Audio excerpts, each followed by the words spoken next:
بسم اللہ الرحمن الرحیم۔ السلام علیکم۔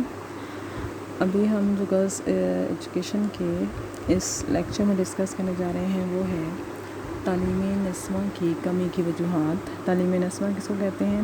عورتوں کی تعلیم کو، عورتوں میں جو پڑھنے اور لکھنے کی صلاحیت ہوتی ہے اس کو ہم تعلیم نسواں جو ہے وہ کہتے ہیں۔ ہم نے اب یہ دیکھ لینا ہے کہ تعلیم نسواں جو ہے ہمارے ملک میں وہ کم ہے۔ اگر ہم مردوں کی تعلیم کے مقابلے میں دیکھیں تو عورتوں میں تعلیم کی جو شرح ہے وہ کم ہے۔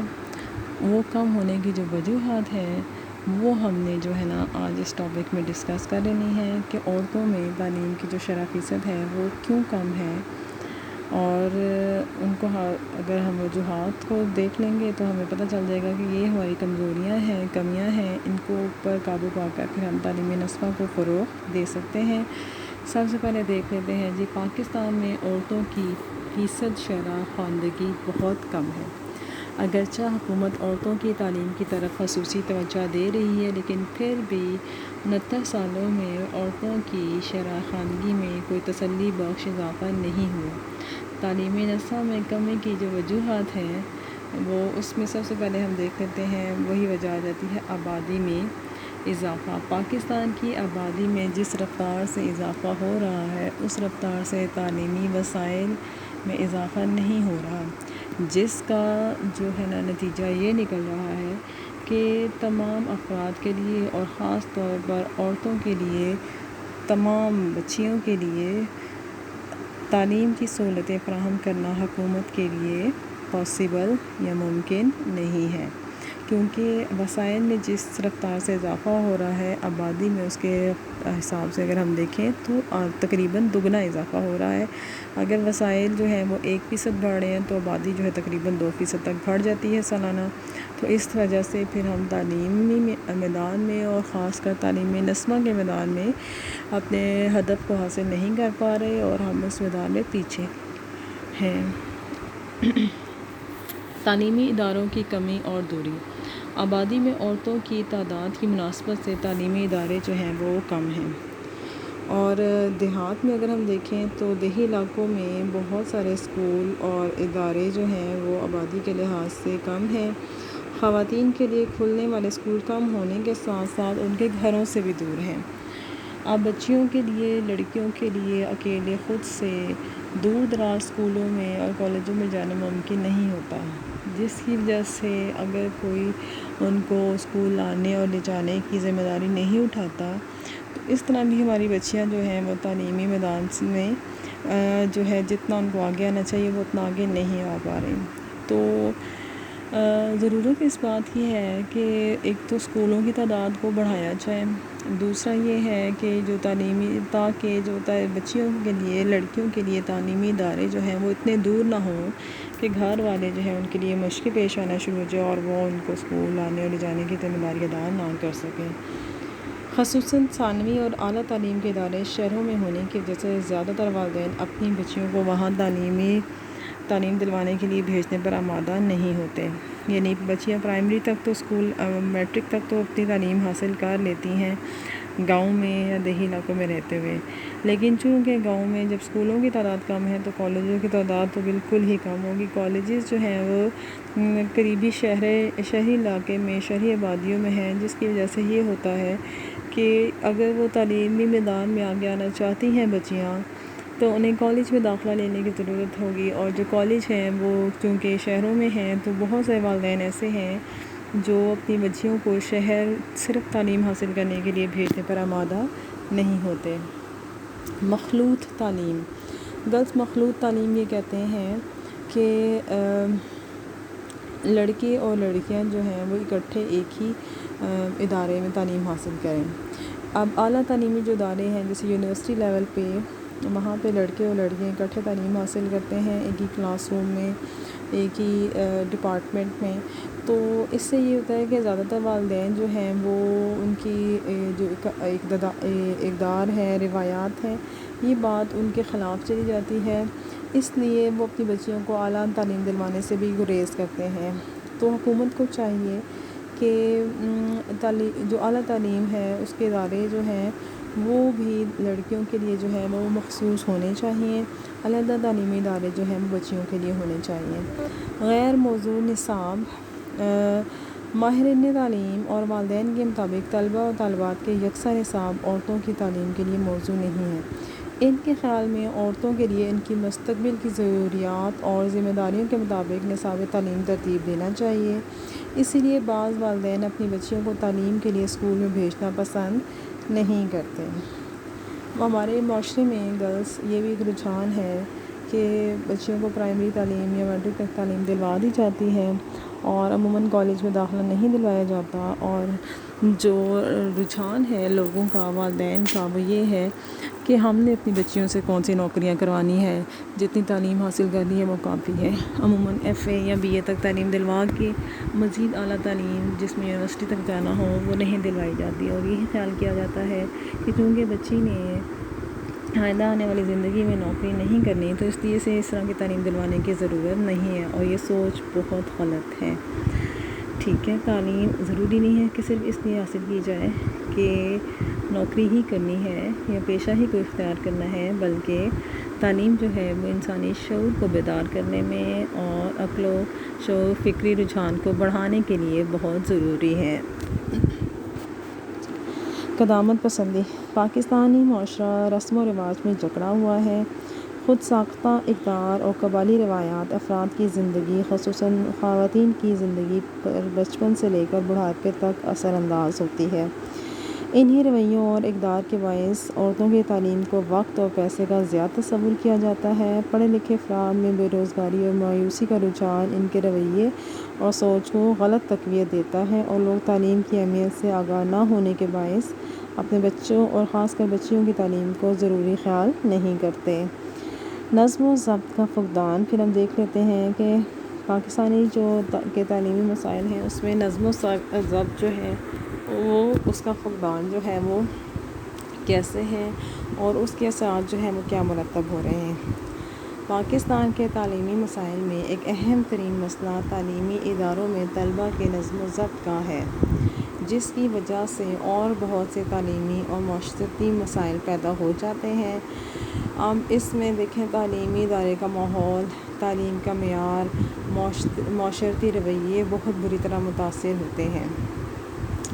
عام طور پر یہ خیال کیا جاتا ہے کہ ہمارے تعلیمی اداروں میں، خصوصاً سرکاری یا نیم سرکاری اداروں میں، طلبہ اور جو اساتذہ ہیں وہ دونوں ہی اپنے تعلیم و تدریس کے معاملے میں سنجیدہ نہیں ہیں، اور طلبہ کے باہمی اور اساتذہ کے ساتھ تعلقات کی نوعیت میں بھی احترام، شفقت، رواداری اور برداشت جیسے اقدار جو ہے وہ آہستہ آہستہ کم ہو رہی ہیں۔ طلبہ اور اساتذہ مختلف گروہوں میں بڑھتے جا رہے ہیں۔ ڈگریاں ہونے کے باوجود کارکردگی روبہ ہے۔ یہ ساری صورتحال نظم و ضبط کے فقدان اور کمی کی نشاندہی کرتی ہے۔ کسی بھی معاشرے میں گھر اور ملک کی کامیابی میں نظم و ضبط ایک لازمی عنصر ہے۔ زندگی کے معاملات انفرادی ہوں یا اجتماعی، نظم و ضبط کے بغیر ناممکن ہے، اور ہم ان میں کامیابی حاصل نہیں کر سکتے۔ جب ہم کوئی کام کرنا چاہتے ہیں تو ہمیں ایسا کرنے کے لیے بعض اصولوں اور قوانین کی پابندی کرنا پڑتی ہے، جن میں ہماری مرضی کا دخل بہت کم ہوتا ہے۔ مثلاً کالج کے کھلنے اور بند ہونے کے اوقات مقرر ہیں، اسی طرح نصابی اور ہم نصابی سرگرمیاں سر انجام دینے کا طریقہ کار بھی طے ہے۔ یہ اصول، قاعدے اور قانون معاشرے کے افراد نے مل کر باہمی رضامندی سے طے کیے ہیں، لہٰذا معاشرے کا ہر رکن ان اصولوں اور قوانین پر عمل کرنے کا پابند ہوتا ہے، اور وہ اپنا ذاتی اختیار، مرضی اور ارادہ ان قوانین اور اصولوں کے تابع کر دیتا ہے۔ ان اصولوں اور قوانین کی پابندی اور ان کے مطابق عمل کرنے کو ہی نظم و ضبط کہا جاتا ہے۔ ٹریفک کے قوانین میں سرخ سگنل کے روشن ہونے کی صورت میں سڑک پار کرنا منع ہے۔ اب یہ ایک قانون اور اصول ہے جن کے خلاف ورزی کرنا اور اپنی مرضی کرنا بد نظمی کی مثال آ جاتا ہے۔ تعلیمی اداروں میں نظم و ضبط سے کیا مراد ہے، یہ شارٹ کوشچن بنتا ہے، آپ نے اس میں لکھنا ہے اسی پیراگراف کو۔ تعلیمی اداروں میں نظم و ضبط سے بھی یہی مراد ہے کہ ان اداروں کے طے شدہ اصولوں اور قوانین پر پوری طرح سے عمل کیا جائے اور کوئی بھی ان کی خلاف ورزی کرتے ہوئے اپنی مرضی نہ کرے۔ اس طرح اپنی مرضی کو ادارے کے مقرر کردہ اصولوں اور قواعد و قوانین کے تابع کر دینا ہی نظم و ضبط کہلاتا ہے۔ اس عمل میں یعنی نظم و ضبط قائم کرنے میں پرنسپل، اساتذہ، طلباء اور ملازمین مقرر کردہ یا مقرر شدہ اصولوں کی پابندی کرتے ہیں۔ اس ضمن میں سب سے اہم ذمہ داری اساتذہ اور پرنسپل کی ہوتی ہے، جو خود ان اصول و قوانین کی پابندی کریں اور طلباء سے بھی کروائیں۔ ادارے کے نظم و ضبط کی خلاف ورزی جو ہے اساتذہ اور طلباء سمیت سب کے لیے قابل گرفت ہوتی ہے۔ ہر استاد کو علم ہوتا ہے کہ اس کے ذمہ کیا کام ہے اور اس نے وہ کس طرح انجام دینا ہے۔ اس طرح ہر طالب علم کو پتہ ہوتا ہے کہ اس نے کب، کہاں اور کس کی نگرانی میں کون سی سرگرمی میں حصہ لینا ہے اور کن قوانین کی پابندی کرنی ہے۔ ان کا مقصد اصل میں طلباء کو بری عادات اور اعمال سے روکنا ہوتا ہے تاکہ ان کی سیرت اور کردار کی بہتر تعمیر ہو سکے۔ مختصراً، نظم و ضبط افراد کے اپنے رویے، عادات، اعمال اور کام کرنے کے انداز پر کنٹرول کا ایسا عمل ہے جس میں فرد اپنے معاشرے یا ادارے کی طرف سے طے کردہ ضوابط اور اصولوں کے مطابق اپنی تمام سرگرمیاں اور اعمال انجام دے سکے۔ ہم اپنے ارد گرد طلباء میں نظم و ضبط کے فقدان کا مشاہدہ کر سکتے ہیں۔ ہمارے طلباء ایسی سرگرمیوں میں مصروف ہیں جو ایک طرف تو تعلیمی اداروں کے نظم و ضبط کے خلاف ہیں اور دوسری طرف معاشرتی اقدار اور سماجی اصولوں سے بھی کوئی مطابقت نہیں رکھتی۔ اب وہ کون کون سی سرگرمیاں آ جاتی ہیں؟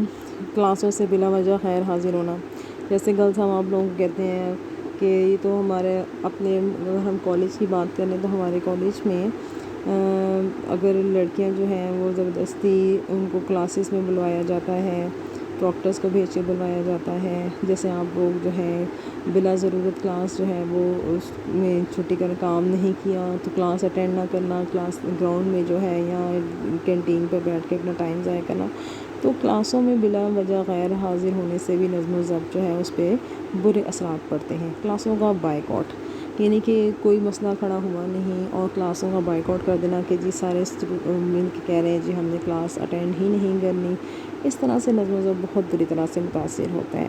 طلباء کے احتجاجی جلوس اور غیر قانونی اجلاس، اب طلباء جو ہیں وہ خواہ مخواہ سیاسی سرگرمیوں میں ملوث ہو جائیں اور احتجاجی جلوس نکالنا شروع کر دیں اور غیر قانونی جو ہے وہ کام کرنا شروع کر دیں، تو اس سے بھی جو انتظامیہ ہے، کالج کی انتظامیہ، اس کے نظم و ضبط پہ بہت فرق پڑتا ہے۔ امتحانی مراکز میں ہنگامہ یا بائیکاٹ، بہت سارے اسٹوڈنٹس ایسے ہوتے ہیں جو امتحانی مرکز میں طلباء جو ہے وہ بہت مسائل پیدا کر دیتے ہیں، جس کی وجہ سے بھی نظم و ضبط جو ہے وہ متاثر ہوتا ہے اور جو امتحانات دینے والے طلباء ہوتے ہیں ان کی کارکردگی پر بھی اثر پڑتا ہے۔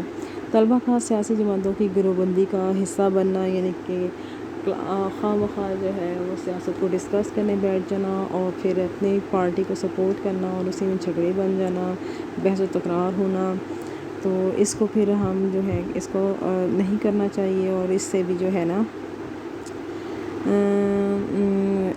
نظم و ضبط جو ہے اس پہ اثر پڑتا ہے۔ اساتذہ اور پرنسپل کے ساتھ غیر شائستہ رویہ، اگر طلباء طالبات اپنے اساتذہ کی عزت نہیں کریں گے، اپنے پرنسپل کی عزت نہیں کریں گے، ان کی بات نہیں مانیں گے تو کبھی بھی ادارے کے اندر نظم و ضبط قائم نہیں ہو سکتا، کیونکہ ہم اچھی طرح سے جاتے ہیں با عزت، با نصیب، بے عزت، بد نصیب جو ہے نا وہ کہ آپ کا جو وہ انسان جو دوسروں کو عزت دیتا ہے، با ادب با نصیب، بے ادب بے نصیب، یہ آپ نے سنا ہوگا، یعنی کہ جو ادب کے دائرے میں رہتا ہے، عزت کرتا ہے اور کرواتا ہے، وہی خوش نصیب کہلاتا ہے۔ وہ شخص جو